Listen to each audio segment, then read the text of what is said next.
বন্ধুরা, তো আমি এখানে সর্ষের তেল দিয়েছি, দিয়ে জিরে ফোড়ন দিয়েছি, দিয়ে গরম মশলা দিয়ে দিলাম। দেখুন বন্ধুরা, মাছটা নুন হলুদ মাখিয়ে নিয়েছি। এবার এই গরম মশলার সাথেই মাছটা ভালো করে আমি দিয়ে দেবো, দিয়ে ভেজে নেবো যাতে গরম মশলার ফ্লেভারটা মাছের মধ্যে আসে।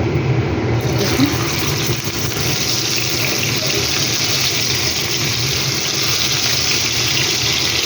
ভেবেছি। তো দেখুন বন্ধুরা, দুখানা ছোটো সাইজের টমেটো দিয়ে দিলাম আর একটা পেঁয়াজ।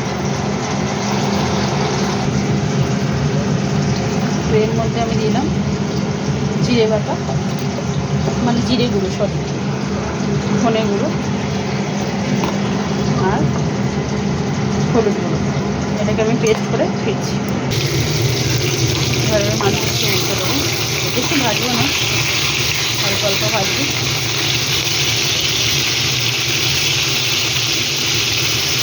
এটা কাঁচা করলে আর ভালো হতো, কিন্তু কাঁচা অনেকে খেতে পছন্দ করে না। পরে ফিরছি। তো দেখুন পেস্ট আমি এইভাবে করে নিয়েছি। আমি এর মধ্যে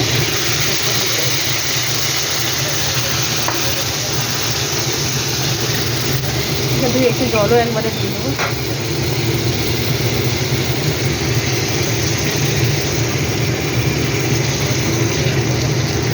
এবার এটাকে ঢাকা দিয়ে রান্না করবো যতক্ষণ না কাঁচা মশলার গন্ধটা হয়ে যায়। তো এটাকে ঢাকা দিয়ে রান্না করে পরে ফিরছি। এবার ঢাকনাটা খুলবো।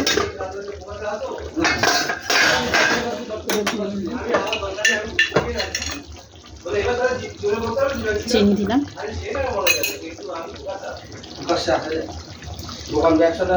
স্বাদ মতো দিলাম,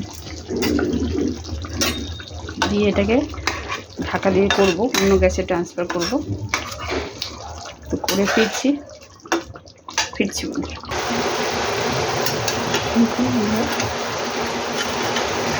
মোটামুটি মাছটা হয়ে এসছে, আর একটু বাকি।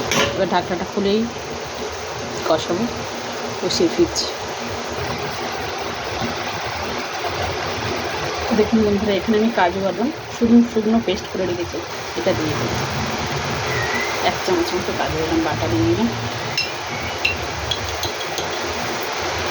গরম মশলা দিয়ে দিলাম, আর এখানে ঘি দিয়ে দেবো। 1 চামচ মতো ঘি দিয়ে দিলাম।